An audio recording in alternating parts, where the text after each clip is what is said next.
Olá, amigos do Notícias Agrícolas. Está na hora de saber o que aconteceu lá em Chicago. Foi mais um dia positivo para a soja e a soja vem ganhando fôlego aí. A semana está só começando, é verdade. No entanto, a gente espera aí que seja uma semana interessante para ser analisada, principalmente com a soja retomando aquele viés de alta que a gente viu. A soja tentando aí bater nos $12 por bushel, não deu conta, acabou caindo, também encontrou um colchão ali, um piso ali nos 11,5 e nesse intervalo ela está tentando se sustentar, quem sabe até superar os $12 por bushel. Quem falou para a gente que a soja poderia, inclusive, ultrapassar os $12 por bushel lá atrás, antes mesmo daquela realização ali dos lucros, né, foi o Enio Fernandes. Está aqui com a gente já o Enio de novo, consultor lá da Terra Agronegócios. Você lembrava, né, Enio, dos fatores que deixam a soja forte o suficiente para buscar novos patamares de preços. Que uma realização de lucros poderia acontecer, mas que o viés era favorável aí para a soja. Você chegou até a falar de 12,30 como uma nova resistência aí a ser buscada. E aí, vamos para lá de novo? Você acha que a soja, agora depois dessa realização, tem força para continuar subindo? Quais os fundamentos você colocaria aí na mesa, Enio? Alexander, antes de mais nada, é sempre importante deixar claro que é um prazer falar com você. Bom, vamos lá. O que nós falamos lá atrás é que soja ela orbitaria perto de $12 por bushel e qualquer problema no clima na América do Sul, ou no Brasil, ou na Argentina, ou no Paraguai, ela romperia os $12 por bushel e buscaria 12,20, 12,30. O cenário é absolutamente o mesmo. O que aconteceu? Nós recebemos o relatório do USDA, o Supply Demand, e também o da Conab e também o do IBGE, né? E os números, o IBGE veio com um número bem abaixo, 127 milhões de toneladas, mas Conab e USDA mostraram um número muito próximo. A Conab 134,45 milhões de toneladas e o USDA 133 milhões de toneladas de soja Brasil produzindo. Ambos, Conab e USDA, projetando exportações perto de 85. Isso deixa um estoque de passagem no Brasil muito pequeno para o ano que vem, para a próxima temporada. Quando a gente olha nos Estados Unidos, o estoque de passagem do relatório do USDA, 4,2 milhões de toneladas de soja, também é o segundo menor histórico de estoque de passagem da história. Então, você não tem muita margem para cair se olhar no caso da oferta. Outra coisa que me sustenta esse raciocínio nosso, para a gente pensar junto, independente da consultoria ou da fonte, você vai ver que o Brasil já vendeu entre 60% a 65% da sua próxima safra. Os Estados Unidos da América, que acabaram de colher sua soja agora, eles já comprometeram mais de 80% da sua safra. E o ano safra deles, Alexander, termina em agosto de 2021. E a Argentina também já vendeu mais de 50% da sua safra. Ou seja, os 3 maiores produtores globais de soja já venderam partes consideráveis da sua safra. O Brasil até a safra que ele vai colher. E as projeções são de estoque de passagem mínimos para o Brasil e para os Estados Unidos, que são os 2 maiores players do mercado de soja no mundo. Quando eu olho isso, eu não vejo muito universo para Chicago cair. Logicamente, tem uma chuva, tem alguma informação negativa, você vai ter realização de lucro. Chicago vai buscar 11,50 de novo. Mas ele vai ficar rodando entre 11,50 e 12, a depender do clima. Se nós tivermos problemas de clima em janeiro e fevereiro no Brasil ou na Argentina, Alexander, nós vamos ver essas cotações da soja romper os $12 e buscar os níveis que eu te falei, 12,20, 12,30. Isso vai depender de como vai ser o clima na América do Sul, principalmente Brasil e Argentina. Quer dizer, a oferta acaba virando o alvo de quem acompanha o mercado porque está no limite. Qualquer problema com a oferta aí, isso muda a dinâmica do mercado ou acelera essa dinâmica de alta. Muda completamente se for uma quebra importante, Alexander. Se vier uma quebra importante, aí os preços vão subir acima disso. O que você chama de uma queda importante, Enio? Vou te dar um número aqui. Vamos pegar o que a maioria das consultorias falaram. O USDA projetou 133 milhões de toneladas de soja. A Conab projetou 134,4, quase 0,5 milhões de toneladas de soja. E o IBGE projetou 127. À primeira vista, você pode criticar um órgão, eu até acho difícil entender como que um órgão do Estado dá 134,5 e o outro órgão dá 127. Mas nas consultorias privadas essa variação também ocorre. Você viu consultorias privadas antes do relatório do USDA e da Conab aumentando a safra que eles tinham projetado antes. Falando em safra de 134,8, 134,7, e você também viu consultorias privadas falando em 129 milhões de toneladas. Qualquer número abaixo de 129, 130 milhões de toneladas de soja no Brasil vão fazer Chicago buscar patamares acima dos $12 com facilidade. E pelo que você está vendo, Enio, de desenvolvimento da safra, e principalmente de tendência aí do clima, isso é possível? É viável? Ou é muito achismo para a gente comentar agora? Alexandre, primeiro veículo de informação que recebeu o nosso número de safra foi vocês. A gente fechou na parte da manhã. Uhum. À tarde, nós demos uma entrevista para o Notícias Agrícolas e nós projetamos 131,5 milhões de toneladas de soja. Acabando de fazer esse levantamento. O nosso número continua esse. Ele pode mudar para cima? Pode, se o clima melhorar bastante. Ele pode cair? Pode, se o clima piorar bastante. Até agora, a situação de safra é preocupante. Nós temos a chuva, nós estamos, presta atenção no que eu estou te falando, nós estamos em meados de dezembro e as chuvas não se regularizaram por completo no Brasil. Temos regiões ainda precisando de chuvas. Isso traz mais uma pulguinha atrás da orelha, então, em relação à oferta. Mais um risco à oferta. Então, nós temos estoque de passagem com boa safra muito pequenos no Brasil e nos Estados Unidos. As origens, Brasil, Estados Unidos e Argentina, bem vendidos. E nós ainda temos toda uma safra sul-americana para ser produzida. Eu quero lembrar que a Argentina está com 65% da soja plantada, 70% da soja plantada, nem terminou de plantar. Quer dizer, tem um longo caminho a ser percorrido, tem muito risco sobre a mesa. Muito bem. Bom, 11,50 a $12 é um intervalo, então, plausível aí. Possibilidade de superar os $12, precisa ter algum problema na safra, certo? Correto. Muito bem.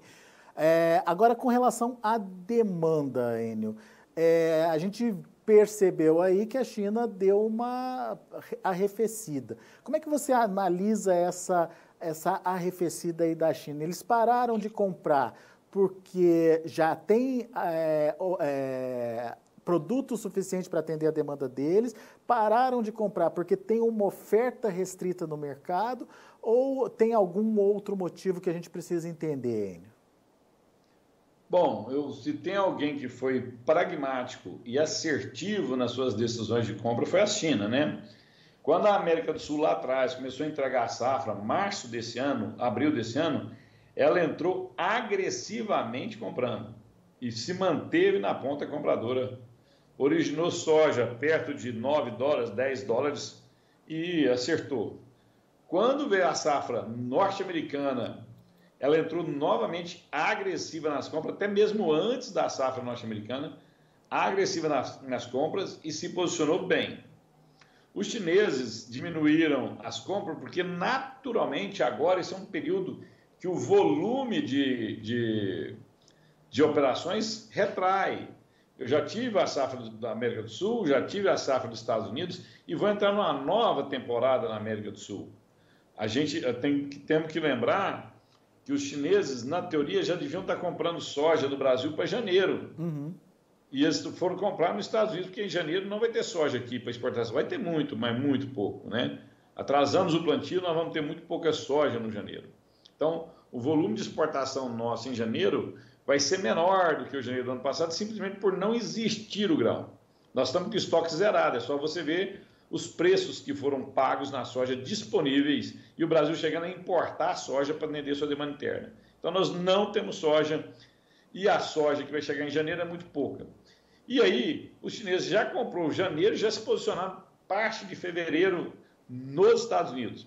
Ou seja, naturalmente agora eles retraem um pouco a demanda para esperar as definições da safra sul-americana. E eles estão bem posicionados, mas eu tenho quase que absoluta certeza de que quando chegar a safra brasileira e argentina, eles vão entrar novamente, agressivamente na ponta compradora para garantir suas posições.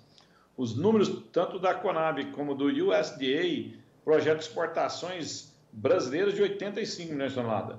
Até agora você não tem um sinal de retração da demanda. Você tem prêmio subindo, você tem compras constantes. Logicamente, no último mês do ano, agora ele se retrai, né? Nós vamos entrar num período de retração de demanda e também de venda, né? Se você olhar o que vai acontecer em Wall Street, Nasdaq, Dow Jones, os volumes financeiros caem, na B3 cai. Depois do dia 18, Alexandre, os volumes financeiros caem bastante. Isso é natural, então eles se prepararam para isso. Essa retração na compra agora é extremamente natural. Bom, mas daí a gente pode imaginar que a China volta a comprar do Brasil tão logo ela se sinta segura aí de que vai ter a soja disponível e vai ter aí a necessidade da demanda interna deles acontecerem. Mas tem um fator aí que é importante da gente lembrar e analisar, que é o dólar. O dólar a gente viu sair de um patamar, primeiro dos 5,60, depois dos 5,40. Agora a gente está falando de um dólar na casa dos 5,10 aí, orbitando um pouquinho para cima, um pouquinho para baixo. Qual é o risco da soja brasileira perder competitividade? Se perder competitividade, a China tem alternativa? Ela pode buscar soja em outro lugar, como nos Estados Unidos, por exemplo? O Brasil não tem capacidade de ofertar toda a soja que a China precisa. Então, ela vai comprar aqui, vai comprar nos Estados Unidos. Segundo, logicamente, se o dólar cair, os preços recebidos pelo produtor tendem a ser menores. Mas nós estamos falando que o dólar está baixo, Alexandre, e nós estamos falando de dólar de 5,10. Quer dizer, muito acima do patamar que ele comprou os insumos dele, né? Quer dizer, de novo, vai ser um bom ano para ele ter margem esse ano. Segundo, todos os sinais de demanda mostram que a China, voltando à sua pergunta lá, ela foi pragmática nas compras. Quando entrou a safra brasileira, ela comprou agressivamente. Quando entrou a safra da América do Sul, ela comprou agressivamente. E quando entrou a safra dos Estados Unidos, ela comprou agressivamente. Ela vai vir comprar agressivamente. A demanda é constante. Os estoques de soja no Brasil e nos Estados Unidos estão muito frágeis, extremamente frágeis. Nenhum demandador que necessita do volume que a China necessita vai cometer equívocos de deixar oportunidades como passar. Dá uma olhada no que aconteceu no mercado de milho no Brasil. Quem não se preparou para momentos de escassez de oferta sofreu bastante meses atrás. O milho em São Paulo chegou a bater R$ 83, R$ 84 em São Paulo. E não tinha milho para comprar.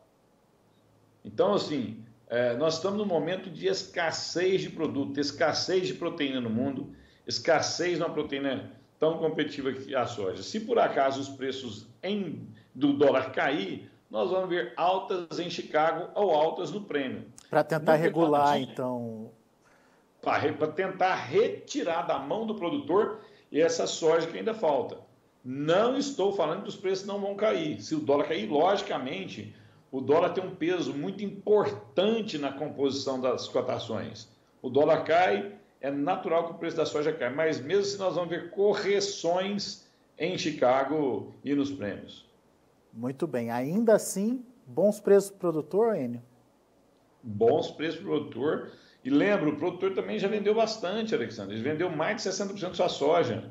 A soja de janeiro, ele vai colher essa soja, Alexandre, ele vai vender essa soja. A soja de começo de fevereiro também ele vai vender. Ou seja, quando nós terminarmos o mês de fevereiro, quase 70% da soja brasileira, um pouco mais, 75%, já vai estar comprometida. Então, sobra muito pouca soja para o final do ano. Eu não vejo espaço para a gente ter preços que tragam prejuízo ao produtor. Logicamente, se o dólar cair, eu posso vender soja no segundo semestre com preços abaixo dos atuais. Mas falar em negócio ruim para o produtor contra a margem na operação, eu não vejo isso. E a própria Biov hoje, em entrevista coletiva, ela afirmou que a demanda interna do ano que vem cresce, seja para a produção de farelo, quanto, e mais principalmente para a produção de óleo, né? Para atender uma demanda aí do biodiesel. Ou seja, se não vier uma demanda chinesa em função da falta de competitividade, a demanda interna meio que está garantida, então, Enio? Vai vir demanda chinesa, independente dos preços, vamos ter demanda chinesa e você vai ter demanda interna. Quanto mais os preços cederem, mais eu alimento essa demanda. De farelo para o mercado de proteína animal, de óleo para o mercado de biodiesel e da soja na exportação. Uhum. A queda nos preços da soja favorece a demanda. A China pagaria o preço aí, então, se fosse necessário. Porque, pelo que eu estou entendendo, então, mesmo que haja essa concorrência no mercado interno, haja uma perda de competitividade em função da queda do dólar, ela não tem onde buscar a soja, Enio. Se ela voltar para os Estados Unidos, também vai encontrar um mercado muito restrito lá? Vão encontrar um mercado muito restrito, as origens extremamente vendidas. Se ela for na Argentina, o produtor argentino está com receio de vender o grão, porque ele não tem confiança na moeda argentina, não tem confiança no peso. O peso perde valor diariamente. E aí sobrou o Brasil, quer dizer, a situação de estoques baixos no Brasil, a situação de estoques baixos nos Estados Unidos, não dá segurança para demandadores rejeitarem entrada de safra, entendeu? Uhum. Muito bem. Ficou muito claro para a gente. Meu caro Enio, agradeço muito a sua participação aqui com a gente no Notícias Agrícolas. A gente já está aí caminhando para praticamente as últimas semanas do mês de dezembro do ano de 2020, um ano muito complicado, né, Enio, em função da pandemia, mas também um ano de muita notícia boa para o produtor, para a produção, para os preços, enfim, demanda forte, exportação acontecendo de forma rápida e com recordes, preços que a gente nunca tinha visto aí, tanto para a soja quanto para o milho. Enfim, foi um ano interessante para o produtor e 2021 também promete ser assim. Aproveito então, Enio, para desejar a você um ótimo final de ano, boas festas aí, Natal, Ano Novo, e que realmente 2021 se concretize como um bom ano para as negociações, um bom ano para os preços, um bom ano para a agricultura brasileira de uma forma geral e um bom ano, obviamente, para o meu amigo Enio Fernandes e para o pessoal da Terra Agronegócios aí, que seja um ano cheio de sucesso e realização aí. Obrigado pela parceria desse ano. E a gente se fala em 2021, hein? Para mim vai ser uma honra falar com você sempre. Um abraço a todos os Notícias Agrícolas. Muito obrigado. Um fantástico, um maravilhoso 2021, com muita saúde, prosperidade. E se for para resumir 2020, é um ano de aprendizado e um ano desafiador.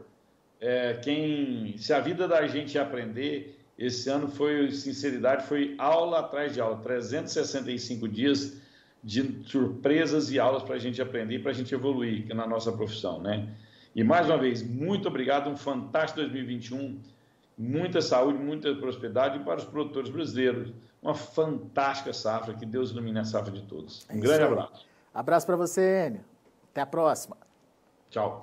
Tá aí, Enio Fernandes, Terra Agronegócios aqui com a gente, fazendo a sua análise aí desse mercado de hoje, um mercado positivo lá em Chicago, consequências aí de estoques muito pequenos, demanda ainda forte e incerteza em relação à oferta que ainda não está consolidada, principalmente na América do Sul. Isso tudo traz um cenário positivo para os preços. O Enio acredita na volta dos $12 por bushel, né? Aquele patamar de preços que o mercado parou ali, não conseguiu ultrapassar. E se confirmar uma quebra aí na produção, ou pelo menos um volume menor de oferta, oferta menor, por exemplo, no Brasil, do que 130 milhões de toneladas, daí sim a gente pode ver a possibilidade de Chicago avançando aí até para os 12,20, 12,30, até 12,40, segundo o Enio projetou. Vamos ficar de olho, então, nessas perspectivas, nessas possibilidades, e a gente aqui continua acompanhando junto com você toda a variação do mercado lá em Chicago. Vamos ver os preços, vamos ver como encerraram as negociações de hoje, de olho na tela. Janeiro, 11 dólares e 69 centes por bushel, 9 pontos de alta. Março, 11 dólares e 74 centes por bushel, 8,5 de alta. Julho, 11 dólares e 75 centes por bushel, 9,25 de alta. Agosto, 11 dólares e 54 centes por bushel, 8 pontos mais 75 de elevação. Temos o milho também, vamos lá, o milho para dezembro fechou com queda de 5 pontos a 4 dólares e 19 centes por bushel. Já os demais vencimentos, março de 21, 4,24 subiu meio ponto, maio 4 dólares e 27 subiu 0,75 e o julho 4 dólares e 28 centes por bushel subiu 0,25. E para finalizar o trigo, que a gente encerrou esse sim com queda bastante significativa aí, dezembro, 5 dólares e 93 centes por bushel, quase 15 de baixa, o março 5,96, 18 de queda, o maio 5 dólares e 98 centes por bushel, 15,5 de queda, e o julho 5 dólares e 94, 13 pontos aí, 13 pontos de queda no vencimento julho. São os números de hoje, fechamento das negociações lá na Bolsa de Chicago. A gente fica por aqui, agradeço muito sua atenção, a sua audiência. Continue com a gente.